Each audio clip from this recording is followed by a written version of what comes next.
In this spirit, Dennis, we welcome you and we look so forward to your words. Thank you very much.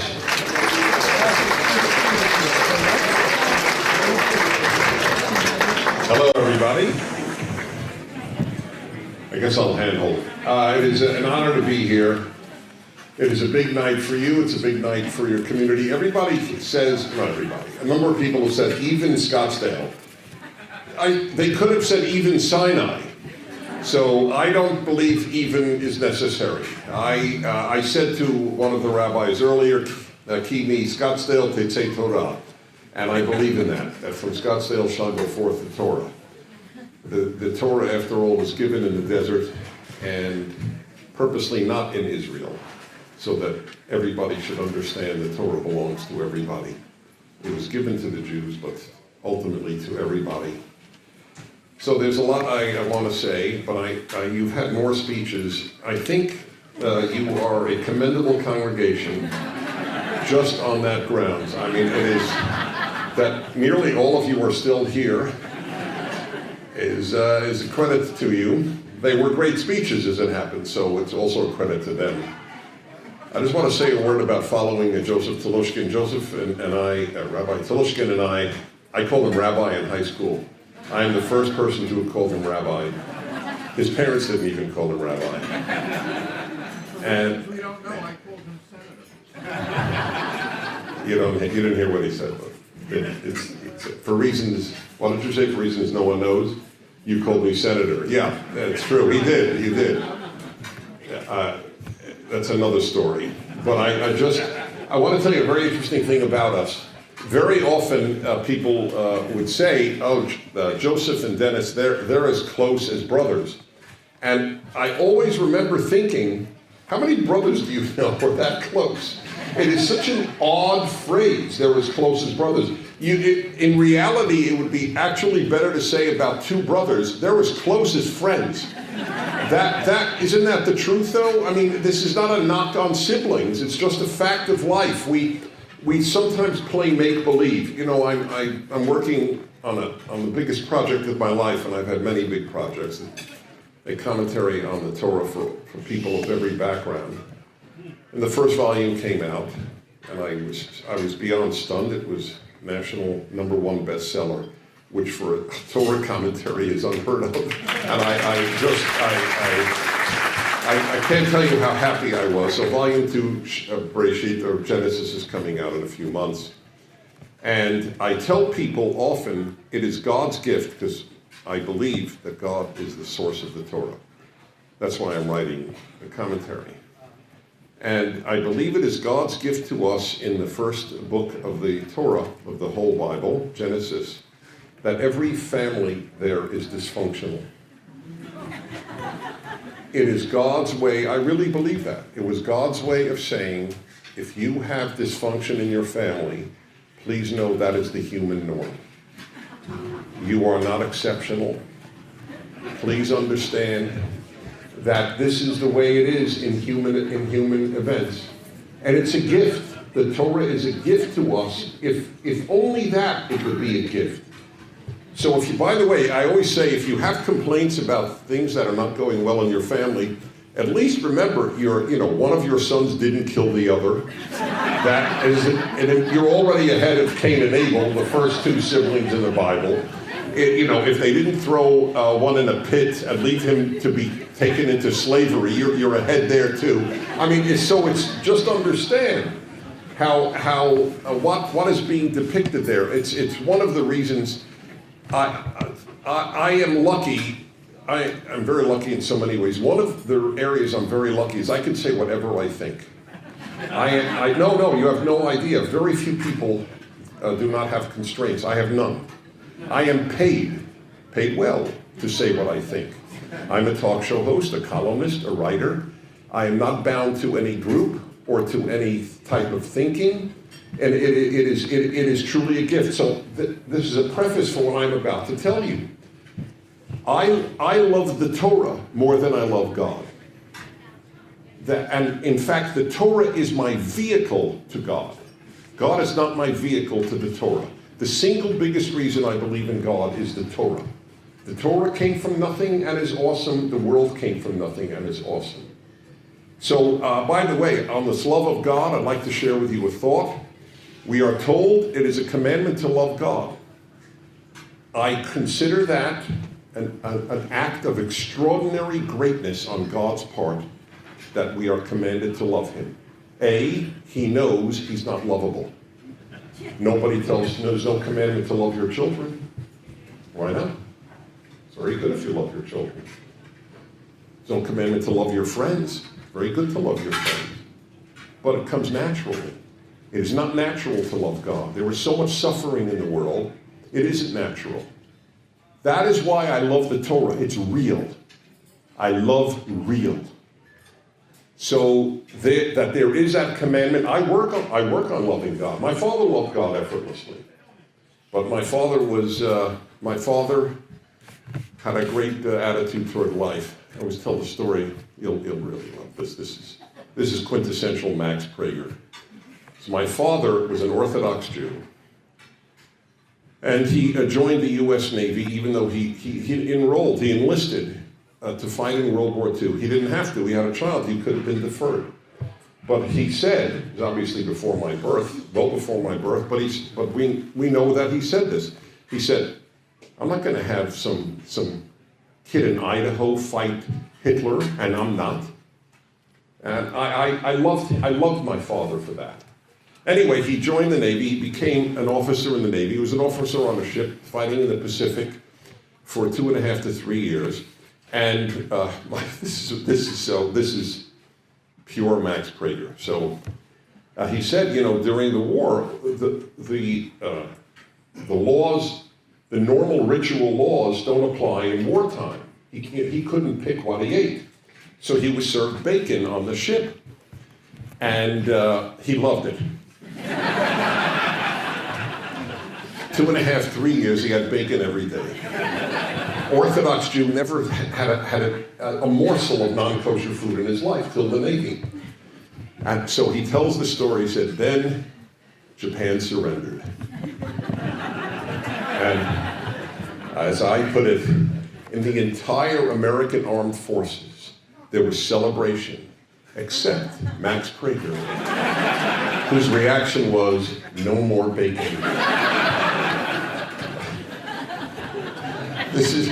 So if you want to know the stock I come from, that is a great example of the stock that I come from.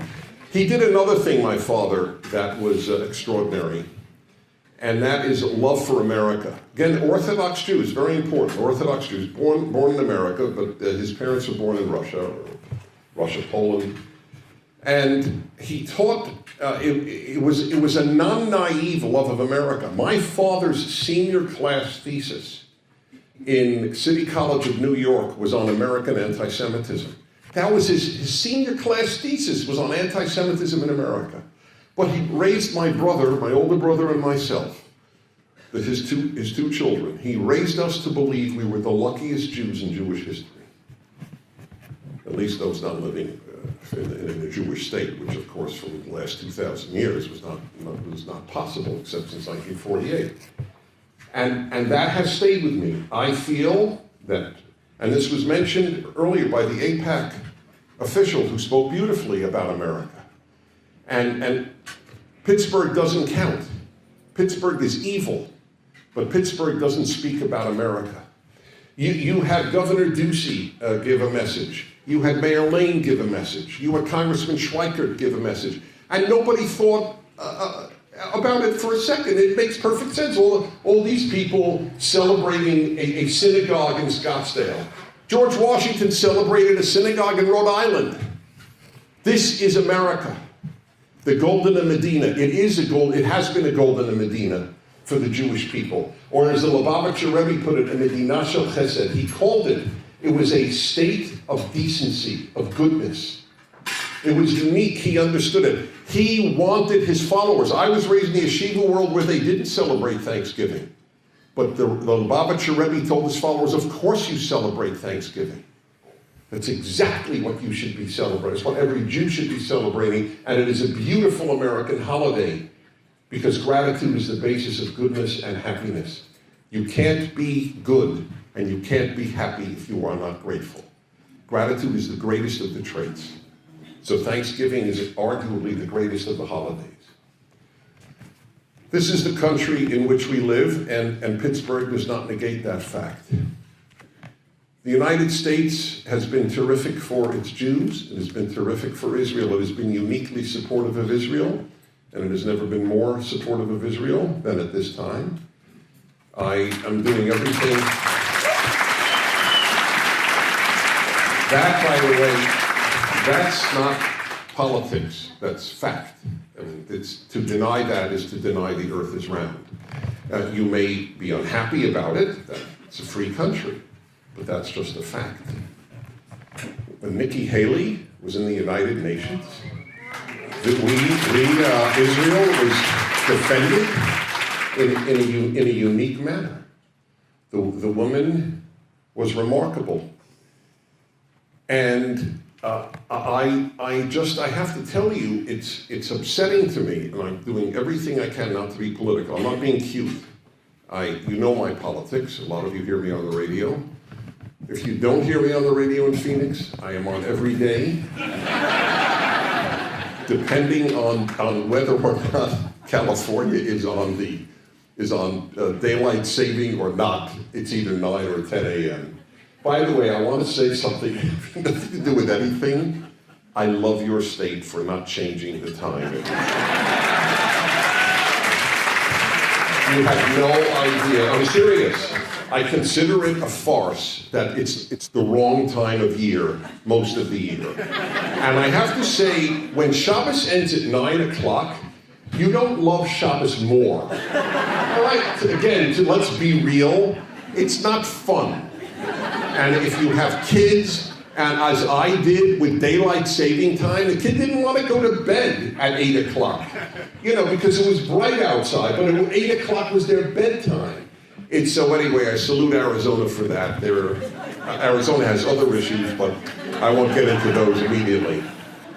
So anyway, this has been a remarkable time for us to understand America and America's unique support for Israel.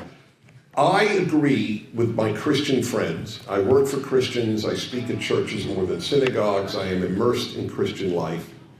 And if you ask an evangelical, why do you support Israel and the Jews? You wake them up at 3:30 a.m. when their ability to control what they're thinking is minimal. They'll just tell you what they think to go back to bed. Why do you support Israel and the Jews? They will say, because God said to Abraham, I will bless those who bless you and curse those who curse you. They believe that. They are right. I have a syndicated column for about 20 years, and every Tuesday, and it's a secular column, but I actually wrote one of my columns on a secular vindication of that belief, that God blesses those who bless the Jews and curses those who curse them. It has been true. Look at what happened to Spain after the Inquisition and expulsion of the Jews. Spain declined from one of the most important countries on earth, one of the most vibrant cultures on earth, to basically unknown. Look at Germany, the losses that the Germans suffered, all because one despicable human was a Jew hater. Anti-Semitism was the raison d'etre of Nazism. That's what made Nazism tick, hatred of the Jews. And look at what happened to Germany. And by the way, I don't know if Germany will survive. Germany is involved in such self-hatred that the New York Times magazine had an article years ago about how contemptuous Germans are of any member of the German armed forces. Everyone in this room, I suspect, if you see an American member of the armed forces at an airport, you go, thank you, God bless you, can I get you a drink? A pat on the back. I do, I'm sure 95% of you do. And the other 5% of you may not live in America. So all of you who live in America do that. In Germany, they hide that they are in the German armed forces. There is such contempt for German army members or Navy members or Air Force members. Germany loathes itself because of Hitler. Germany loathes nationalism because of Hitler. That's one of the reasons there's such proponents of the EU. Germany, and not to mention the millions who suffered of civilians and members of their armed forces, Germany was cursed because of its cursing of the Jews. America is the most blessed country in world history, and I am totally convinced that a basic reason is because it has uniquely blessed the Jews and the Jewish state. And I will go so far as to say this, of this I am absolutely certain. The day America abandons Israel will be the beginning of the end of the United States of America. I have no doubt about that. I am as certain of that as I am of the names of my two sons. That is how certain I am of that. These are very tough times because anti-Jewish sentiment, is that a signal for me to shut up? It's fine, I'm a very strong ego. No, just tell me, you want 5 minutes, you want 2 minutes? The rabbi said he'll tell you. More, that's very sweet of you, okay. Well, I'm on Pacific time, so it's a little later for me. No, actually, it's earlier for me. I'm totally convoluted here. The American Jewry is going through a thing now where callers call my show and they say, we don't understand, we have Jewish friends and they don't support Israel. And I say, yes, this is something new in American Jewish history. This is something new. The audacity of an American Jew to criticize, I don't just mean, anybody can criticize all they want, but it's more than criticism. It's a loathing for Israeli leadership. Let me just say something that has been my position in all of my life, and I've been in public life since the age of 21 when I was sent by Israel into the Soviet Union at the age of 21 because I knew Russian and Hebrew. I've been in public life since the age of 21, and I have had one policy vis-a-vis Israel. I support Israel no matter who its prime minister is. Period. End of issue. If Israel has a left-wing prime minister, I sing Hatikvah. If Israel has a right-wing prime minister, I sing Hatikvah. The audacity of an American Jew to make their support contingent on the politics of a democracy, the chutzpah. You sit in Phoenix and you tell Jews who have hundreds of missiles attacking them who they should vote for? Who the hell are you?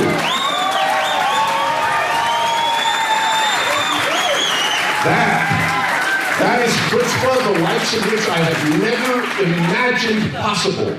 You sit in the safety of the United States and tell Israel who to elect. I have no position on who the Israelis elect. If tomorrow a left-wing prime minister is there, I will bring 500 non-Jews to Israel, just as I do every other year among my listeners in America. I will support Israel just as avidly. I am here to support Israel. You don't like who they vote for? Make Aliyah. And until then, shut up. That's what you should tell your friends. It's amazing to me. Right. No, it's an audacity that just blows my mind. Okay, final word. By the way, that was not political. I said, and I mean it with all my heart, if Israel has a left, Joseph Talishkin and I had the honor of interviewing Yitzhak Rabin, left-wing prime minister of Israel on the left. It was the Labor Party. We thought he was one of the greatest human beings we had ever met in our lives.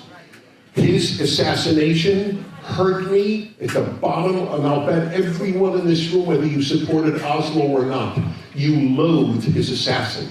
I am disgusted that assassin is alive. I am disgusted that Israel doesn't have a death penalty. I am disgusted that he was allowed to make a family. He should be dead. That's the irony. Many of us who want him dead are on the other side politically of Rabin. That's the irony. We want Rabin's assassin dead. Okay, final word about what you're doing here. No, they're all related. You're helping Jews support Israel. That's a big deal. Rabbi Elush has a magnificent place, and everybody acknowledges that. This is a very big deal. By the way, I spoke in your tent. It's very funny. It's amazing how many of you remember when I spoke in a tent. And so many of you have quoted my line to me. Folks, why don't keep the $6 million and dump it in a tent? Okay. But now I have to say, now that I've seen what you built, I take it back. All right, just want you to know. I thought it was good advice that night, but So I just two final words. One is, since I'm here at the congregation, I can't resist this. Joseph knows me very well, and I never remember jokes. But I was told a joke in shul yesterday, which was so good, I have to share it with you. So a rabbi is talking to his congregation, decides to talk about a very serious subject, says, I just want you have to recognize every member of this congregation is going to die and face God and the heavenly tribunal. The guy in the front row is smiling the whole time. He's totally thrilled. Rabbi repeats himself. Let me say again, every member of this congregation is going to die and face his maker. The guy is sitting there just bubbling with smiles. Finally, afterwards, the rabbi goes over to the guy, says, did you hear what I said? He said, yeah, I heard you, but I'm not a member of this congregation.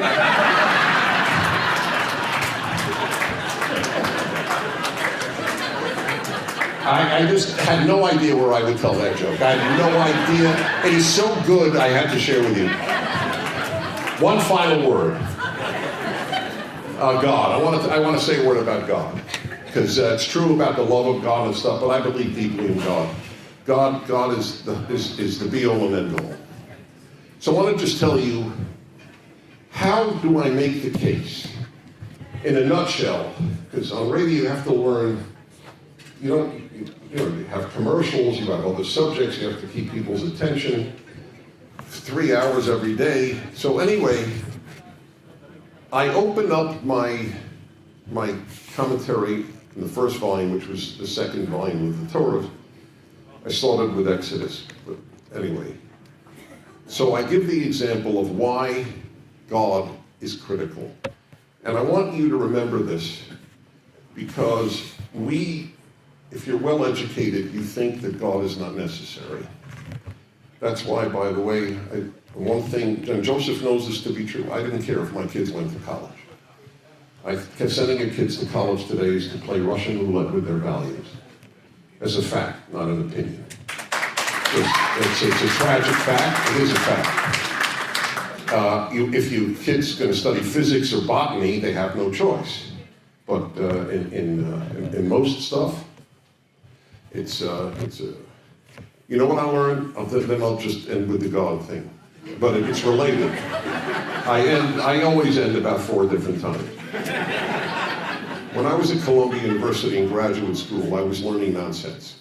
I was taught shtuffs by intelligent people. Every day was more nonsense than the next. Men and women were basically the same. America and the Soviet Union were basically the same. And I was going crazy. Walking around Columbia one day, I was thinking about this. Why are brilliant people teaching me nonsense? And then a phrase that we used to say in yeshiva every morning from first grade, out of nowhere, came into my brain. From the Psalms, wisdom begins with fear of God. And that was the one time in my life I had an epiphany. Truly an epiphany. It changed my life. And I realized, I know why there's no wisdom at Columbia. Because there's no God at Columbia. Godless is wisdomless. That has been a guiding principle of my life. There is no secular wisdom virtually. There is secular goodness and kindness and knowledge, but wisdom, none. If the world is absurd, how can you have wisdom based on absurdity? And if there's no God, the world is absurd. So I begin the preface to my book with this story. When I was in my late teens and early 20s, I had difficulties with my parents. Unknown, I know, to any of you in your families, but I did. I called my parents every single week of my life, till my parents died. My father at 96, my mother at 89. No matter how difficult the situation was, and certainly it became fine by the late 20s, but it didn't matter. At its worst, they always got a call from me every single week. Didn't matter where I was. I could have been in Africa. I could have been in next door to, in the Northeast. It didn't matter. And I'll tell you why. There was only one reason. Because I believed God had commanded me, honor your father and mother. When you believe God is behind a commandment, life changes. Do you know how many American adults don't speak to their parents? I bet 1/3 of this room of Jews who are known for great family life, 1/3 of you, I would bet on it. If I were to ask, do you know anyone wherein any family wherein an adult child refuses to speak to a parent, 1/3 of you would raise your hands. Often it's half the audience. These kids don't believe God said, honor your father and mother. They believe what their therapist told them. If you don't feel like it, don't call. That's your choice. How do you feel, or how do you obey? That's what is being taught here and in every good religious institution. God bless you, Rabbi Alush and Mrs. Alush. You have done one great service, as pointed out by the mayor, not just to the Jews of Scottsdale, but to the Jews of America and to the non-Jews of this area. Thank you for having me. Thank you very much.